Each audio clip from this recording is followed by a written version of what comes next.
there would be a whole host of technical considerations that make a country so-called emerging market. But to simplify it, it would be countries that are either already growing faster than the global average GDP growth rate or expected to grow significantly faster in the future. And they span a large number of countries across the globe.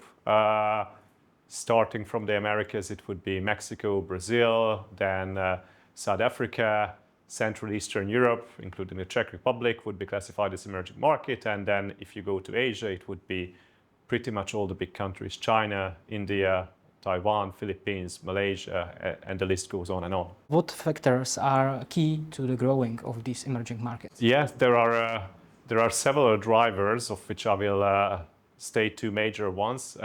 One is typically they have better demographics profile than developed markets. The societies tend to be younger, and the workforce keeps on growing for most of them. And the second one is they typically can grow faster as they import technology from more developed markets.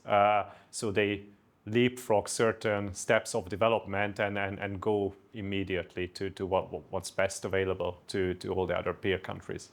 You named a few countries which are emerging markets. Which of them do you think have biggest potential in economy? I'll give you one example. I think Indonesia is one of the most interesting emerging markets today. It's a very young population that is growing. The country achieved more than 5% real GDP growth over the past decade. And all the drivers are in place for this to continue into the next one. How are emerging markets leveraging technology to leapfrog traditional development stages? In several ways. So these countries tend to be recipient of foreign direct investment, which means that the investor immediately brings the best available technology to these places. To give you an example, Kia opening a factory in Slovakia would be highly automated, and it means that the local factory doesn't have to invent everything that the parent company has already invented in terms of best practice over the last 30 years. That's one aspect. I think the second one is that in certain areas, these emerging markets dictate the technological innovation. I would give an example of Taiwan here, which has a very advanced semiconductor manufacturing industry that is widely regarded as best in class. So there are companies that don't import best in class technology in emerging markets, but rather drive that forward. If we look at investors, they mostly to invest need political stability. Yeah. You name, for example, Taiwan. There are some problems between Taiwan and China. Could it lead to the political destabilization and therefore to somehow endanger investments of the investors? I'll handle your question in a more general manner, not just focused on one country, but I think it's extremely important to look at the political climate of the country, and even more important to look at how these are changing, because they can have profound implications on how investors will end up performing in these places. And typically, I think you have to be alert to election cycles.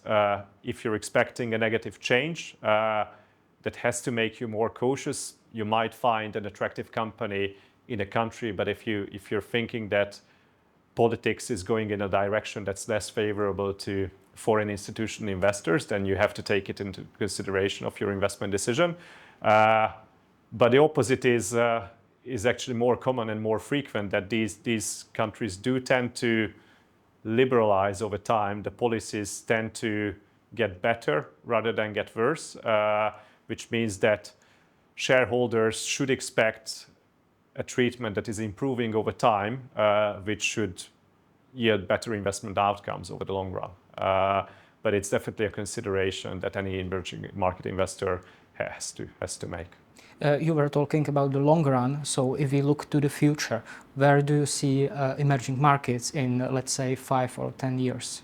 I think they are bound to be more significant in global capital markets than where they are today. I think today the combined weight of emerging markets is about 6 to 7% of global equities, even though they account for well more than half of the global population. Their share of consumption will grow. The importance of local brands will rise as these countries develop. The local banking sector underneath these countries will grow in line with the growth of the underlying economy.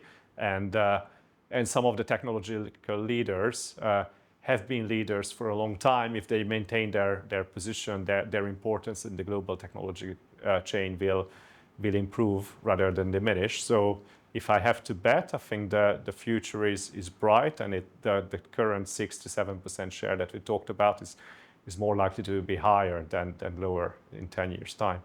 If you look to the future, are there some countries which could, in this time horizon, become emerging markets? Yeah, you're right, Thomas. So there is a category under emerging markets which is called frontier markets, which it has a lot of the attributes of an emerging market, but doesn't mean certain quality criteria that would classify them as emerging markets. And the most interesting examples today would be places like Vietnam or Nigeria, for example, that are showing rapid economic growth. The financial markets are deepening. There are a growing number of participants, so it's easier for any foreign investor to enter them. And these two countries are in a pole position to be reclassified as emerging markets in the not too distant future.